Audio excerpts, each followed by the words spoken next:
Yeah, so this one was basically, there's a lot of stuff going on right now. There's just, you can see it. You can see it. I see it a lot at work.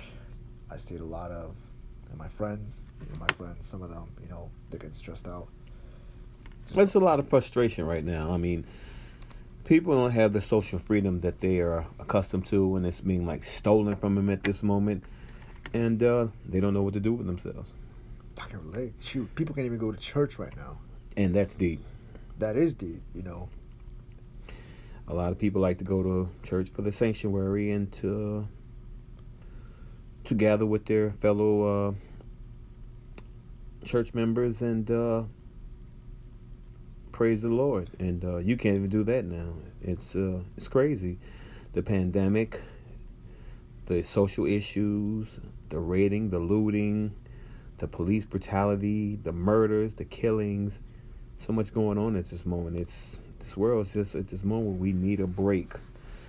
We need something to gather us together in solidarity, harmony, and we need laughter. We need laughter. Yeah. It's ironic, yeah, because laughter does helps me. I brought up I mentioned the church because, whatever your faith is, Allah, God, or the Great Pumpkin, whoever it is that you worship, your place of worship was always basically to renew your faith. And right now, I'm telling you this because I'm feeling it. I definitely need some faith that this too shall pass. And it gets a little overwhelming, because right now, we feel disconnected. Humans in general are not like that. They don't like to be disconnected, and it's rough. I can't visit my grandma. Well, that's deep as well. The social gathering is crazy. I even seen a video where a dog was looking out the window at a dog in the yard and the other dog in the other yard that they normally go out and they all three play together. And the dog was actually looking out the window and whimpering and crying and looking at the owner like upset because he actually couldn't go outside. Yeah. And play with his friends. And he was and she called his name. He go like he said she called him and he no. Literally, it sounded like he said no. And he looked at it and turned back away and started whimpering again. I was like, how much human did that look? It was a beautiful thing. But at the same time, it's sad because not even a dog can go out and socialize with his friends. That's new. That's a whole new level, man. What's your take? So, first off, what's your take on how, how are you processing or coping with this? I'm doing a lot of working hours. I'm doing 16-hour days at work. It helps me get through it. I go home after 16 hours. I do something in the yard, or I jump in the pool with my kids, or I get in my car with my daughter and help her practice parallel parking. Things just to keep me occupied from not feeling the blunt of everything that's going on. As far as the George Floyd thing, I feel it every day because, like I said, it's it could be either one of us. It could be any one of our brothers. It could be our cousin, someone we know, our best friend. So if you go outside, even though you're not in the surroundings or you think you have certain things or you're not living a certain way or in a certain area, you still feel it because it could be you. I'll tell you this.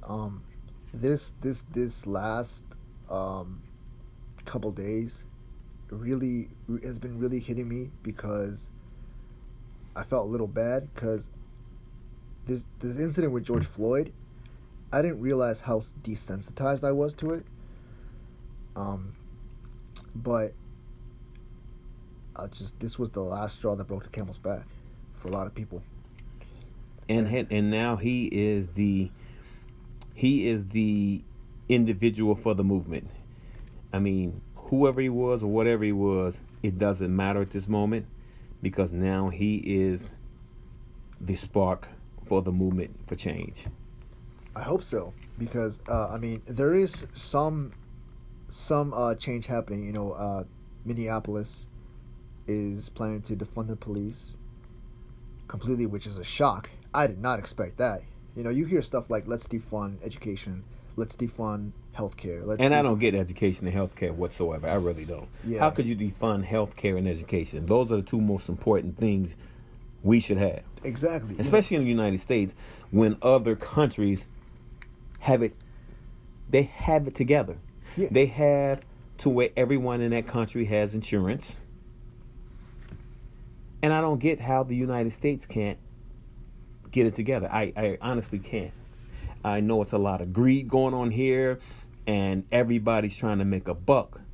But I believe in the United States of America, everyone should have health insurance. Absolutely, absolutely, and you know that gets defunded, and it's a crying shame. But the police, it doesn't get defunded up until now. So to go back to that,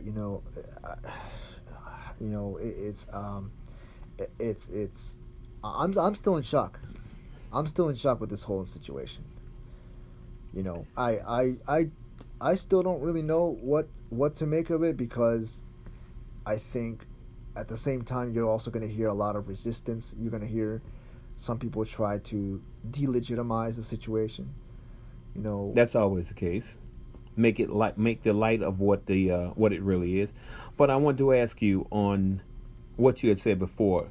What made you desensitized about the situation? Why were you? Because it's, man, you know, there was, for example, there was Chris Gardner in New York. How many years ago was that? Approximately like 5 years. And nothing changed.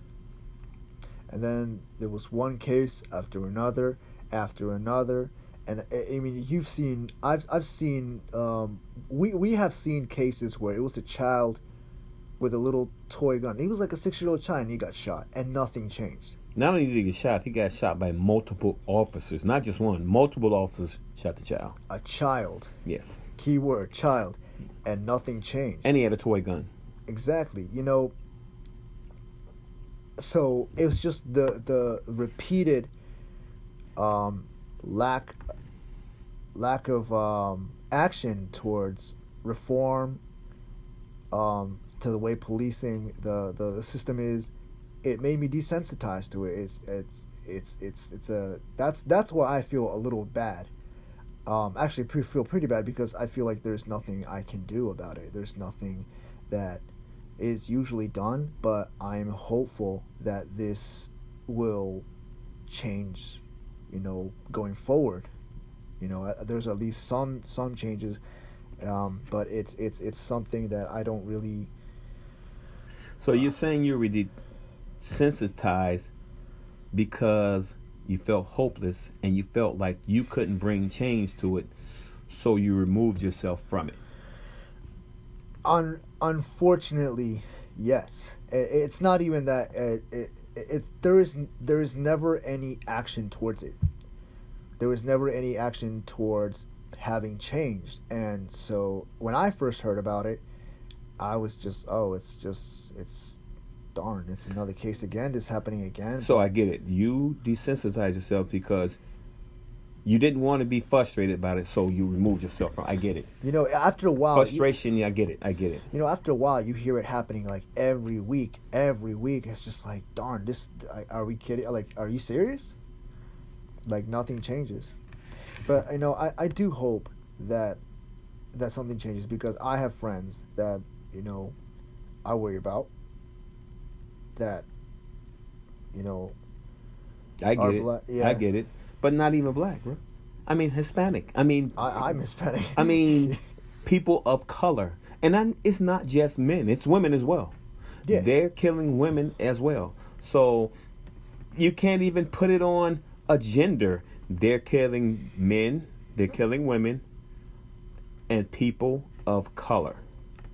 I saw the other day online There were 10 cops on a panel Yeah.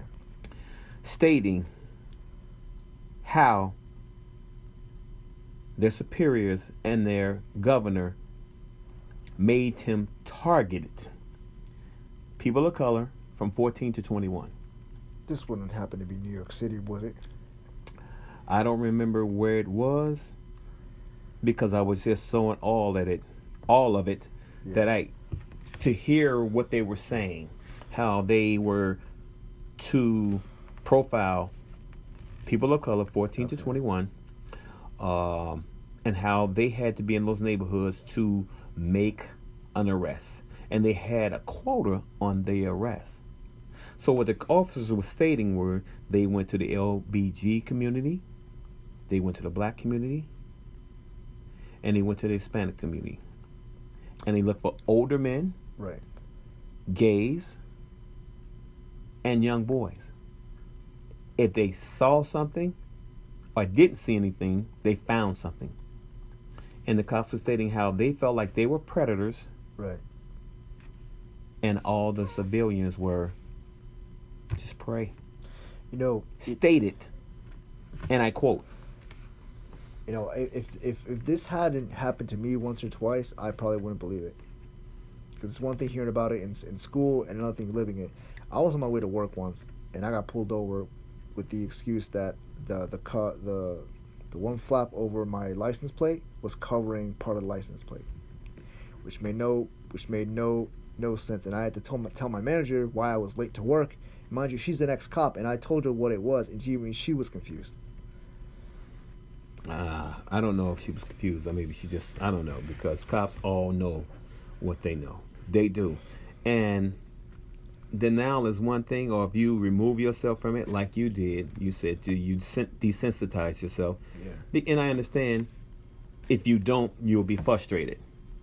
And frustration is just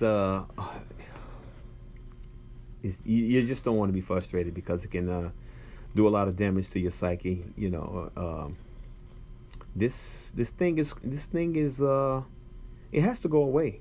Something really has to be done, and this president has to be on board.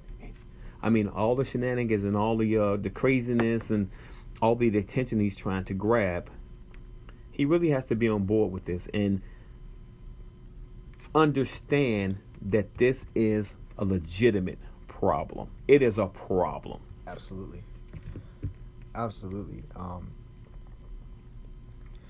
Geez, you know, I wish that our leadership was much more, you know, empathetic or caring about issues such as this. And I think that's what also caused my frustration, is just that they don't seem to have the same priorities as, you know, the average Joe. You know, they're not motivated for that, and that can be frustrating. But I mean, you know, we just take it day by day. Yeah. So, what do you think about the looting? People running around with the looting. I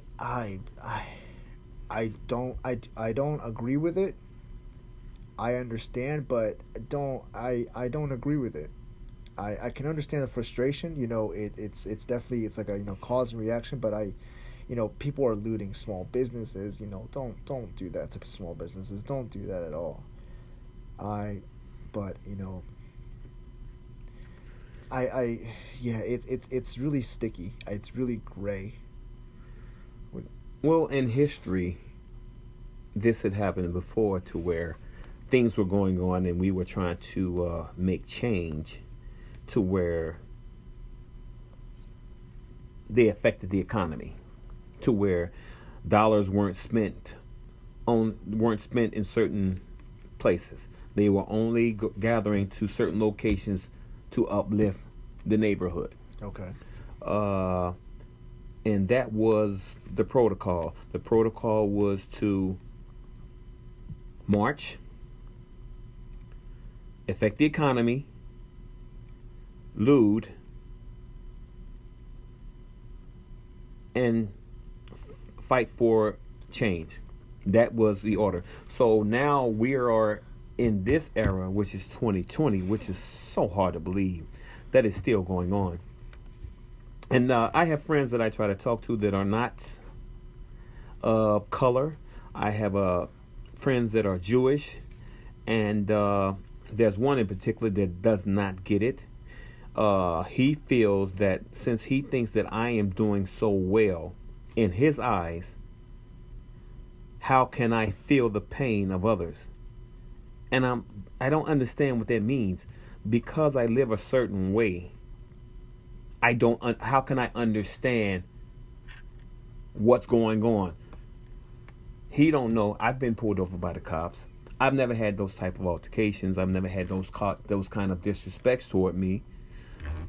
I mean, maybe I went a certain way when I spoke to them, or maybe I had a certain demeanor about me that made them feel like they couldn't approach me in that manner.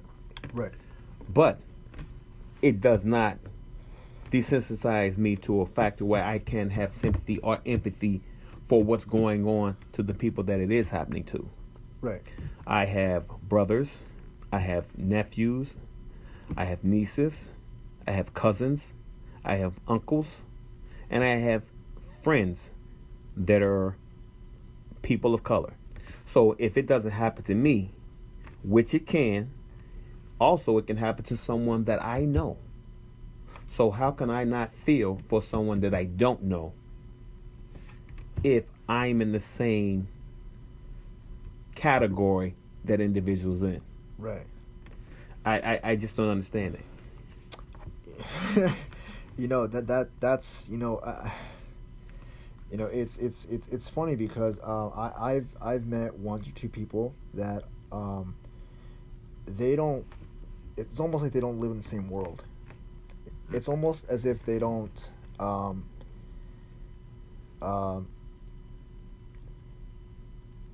I met someone once that thought that the things that were going on the TV were just exaggerated.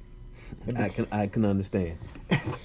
They thought it was either exaggerated or, borderline made up. And I try to hear them out. They just lived in a whole different world. So there's definitely a lot of division. And unfortunately the people who are most vulnerable to I guess that type of fearmonger are the people who don't struggle, in my opinion. Because it's like an old playbook to divide and conquer, which is like whenever things go bad, blame the people who are at the bottom of the barrel. Socioeconomic, the barrel socioeconomic ladder. It's an old trick. But yeah, it's frustrating. People, this, and on top of that, if that wasn't enough, COVID-19 is like another thing on top of that, where people can't have to be distant from each other. People need faith. People need a little bit of closure. People see their families.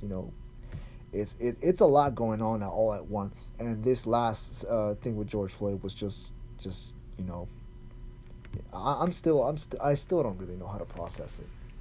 Well, there's been cases there's a gentleman, I believe, is in 2017 who died under the same circumstances. Had a knee on his neck. He had told the officer he can't breathe. The officer told him he does not care, and continued to leave his knee on his neck. He finally went to the hospital. He was in a coma for a while. He had eventually died. So that family lost their family member. Now with this, they're trying to sneak the COVID-19 under the rug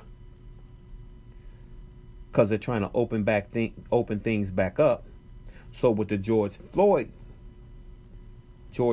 thing going on, they're trying to push that to the forefront in order to slip or push the COVID-19 under the rug. So now we're not hearing so much about what's going on, but other cities that have opened up now, or opened up a week or 2 or 3 ago, cases have spiked because they've opened up too soon. So this week they want to open up. Next week they want to open up Manhattan. Right. Family members have to go into the city. People have to catch buses, trains to go to the city. Mind you, today is what, June 11th? Or 12th. June 12th now, excuse me.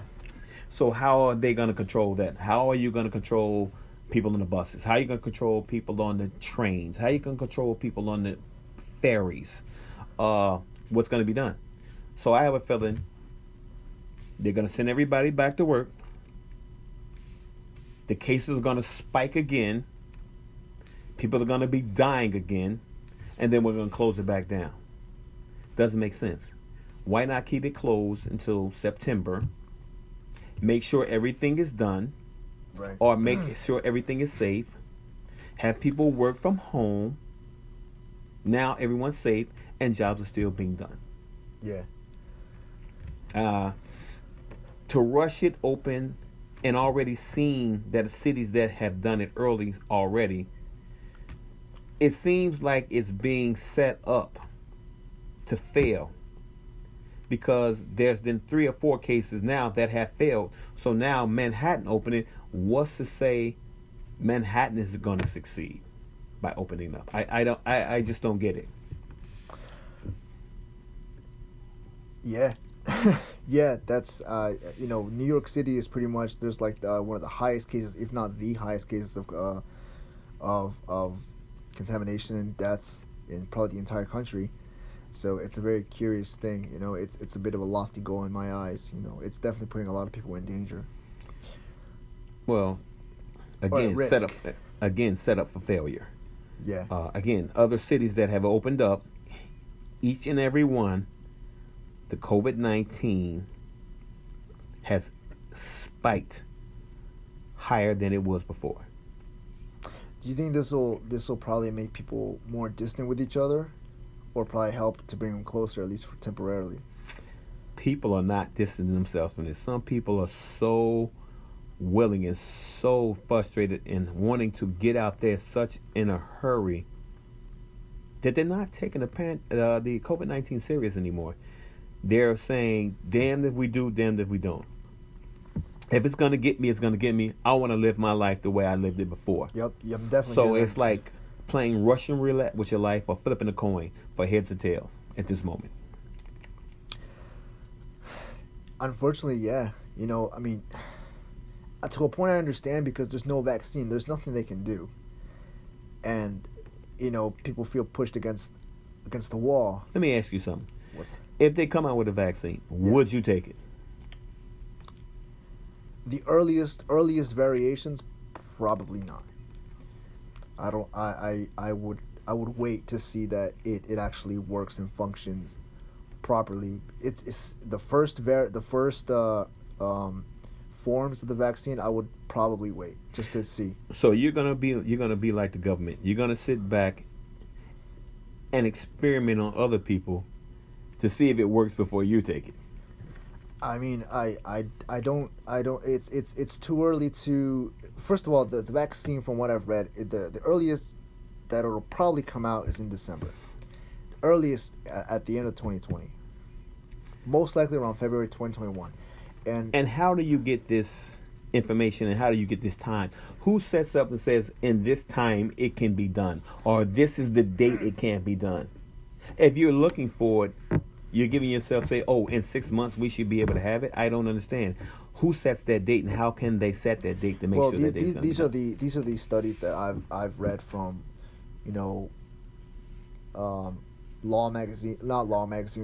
medical magazines. Doctors are putting out reports, and these are just estimated guesses, because so they're guesstimating. These are educated guesses by people who are in the field. So I'm not a medical professional. I just go by their best guesses, best hypothesis, and a deadline. There's also that too. How quickly they're pressured to mass produce this vaccine is another factor. I worry that I worry that the vaccine will not be tested efficiently, and it does cross my mind that if there is a vaccine that can come out, which I hope there is. There's already vaccines that attack can probably tackle it in the early stages, but not in the most developed stages of the coronavirus. So that's the vaccine that we're all anticipating, and that's the point. I don't know.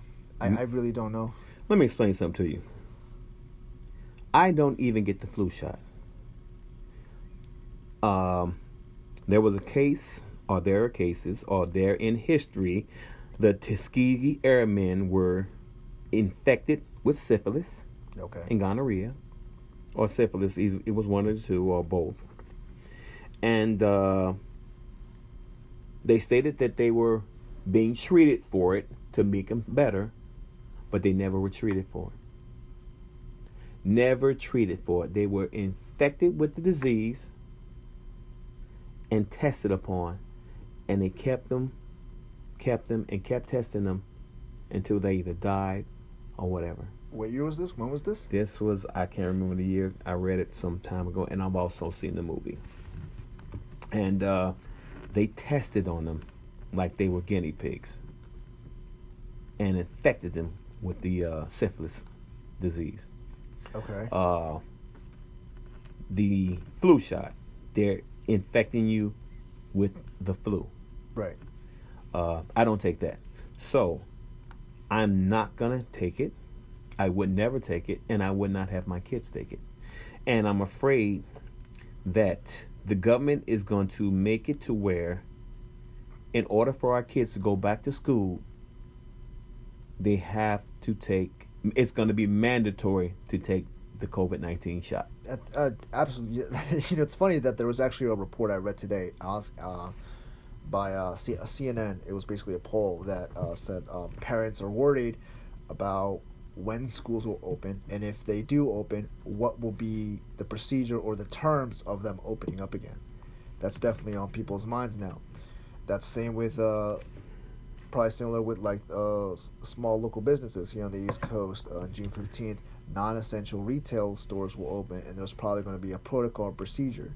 But soon we'll probably be seeing something along the lines of, in order to enter or do business with us, you must, at the very least, have seen by a doctor, or at least get the flu shot or whatever. Or I'll go under these tests. Under these tests, before you know it, they'll start providing it, and this is new territory. So, but with this thing now, if so, it puts fear in me if they start to mandate this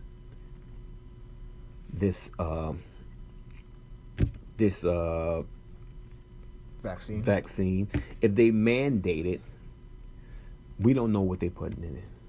We really don't know what they're putting in it. Yeah. They could put something in it that has us live for 25 years, have something in it that has us live 30 to 40 years, and then moving on by doing population control. I'm going to tell you right now, the whole fact that I agree with that last point, I actually, before, I didn't think that was likely. Nowadays, I do think that is likely, and I'll tell you why. I've never ever heard of, at least in U.S. history, that the government used the military to disperse protesters. So at this point, the current administration, or the current way our federal representatives are behaving and handling the situation, all bets are off. All bets are off. Almost anything can happen. And it's not just this. They're doing crazy stuff, like they're making some businesses sign non-BDS agreements. You cannot support boycotts, divestments, and sanctions from Israel. They're doing stuff like deploying the military to protesters. Yeah. They were not very well prepared to deal with the coronavirus epidemic at all. And not only that, they started dealing with it late. Very, very, very late. In fact, they fired people who were in part of the agency that was supposed to monitor for some reason it's escaping my mind, but they fired the people that were in charge of that agency that deals with disease and control and stuff like that. Well, at that time, they had that. Not only that, they had closed them down. Yeah, basically. So they closed them down. They defunded them. And the reason why, they knew this was coming. That could be. I believe they knew it was coming. And not only that, Obama had spoken about this in 2014 or 2015, I believe, stating that there's going to be a pandemic coming around and we have to be prepared for it. Oh, yeah. He spoke on it. And now they're trying to say we did not see this coming. That is so hilarious to me because it was already spoken about through the President Obama. So you can't say you didn't see it coming. You know it was coming. And then when you heard it was coming, you said it was a deploy or it was a tactic on the behalf of the Democratic Party. Well, he was aware of how fragile our economy was. You know, like him or not, you know, I agree with some things, disagree with him on some other things, but he was aware of how fragile the economy was. It was a warning because our economy had not fully recovered from the recession, and now I think as of 4 or 5 days ago, we're officially now in another recession. So we've been in that recession for the past 10 years, sir. In and out. More or Whether less. it was spoken on or some people see it or hear it and don't believe it. Yeah. And then when they bring it out to say we are in one, they speak on it just a little bit so you can hear it to forget about it. Basically. So as far as the news and the media and how it is, the media is done in the United States is incredible to me on the topics and issues and things that are happening, how they put them out and how they try to water down things that should be taken care of or escalate things that should not be taken care of. Like Trump's tweets. That's not important. Exactly. Or where That's is my he's point. going to play golf. Yeah, That's not important. Or if he's spending $2.1 million to go out on a golf event, it's not important. It's messed up, but it's not. There's a lot more dire issues for sure.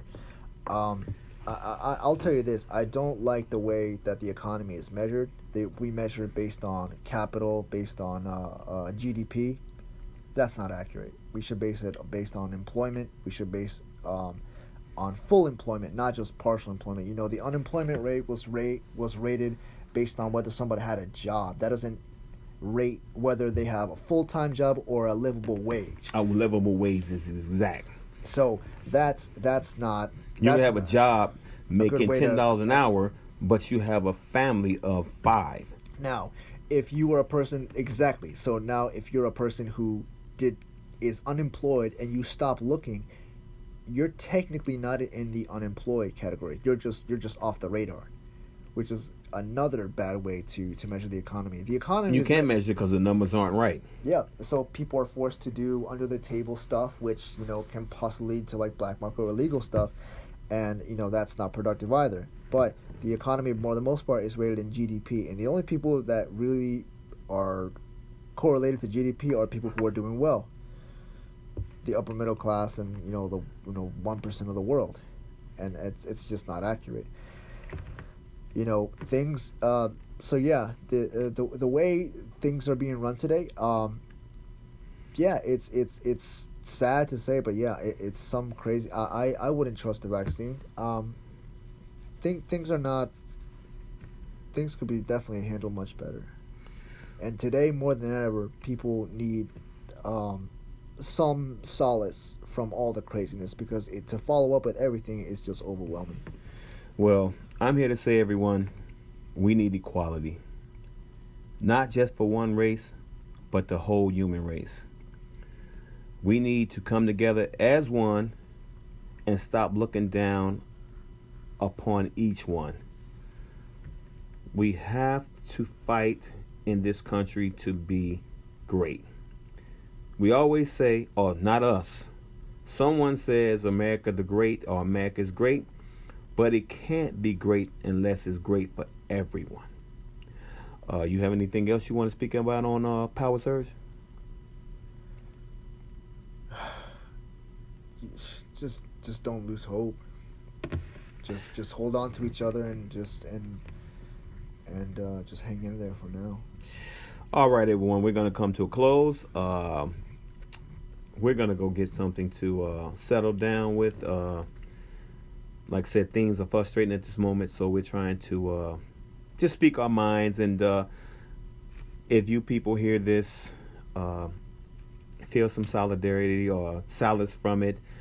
And we're going to be signing off now, folks. Thank you for listening. And PowerSerg and the Info Doctor will be speaking soon.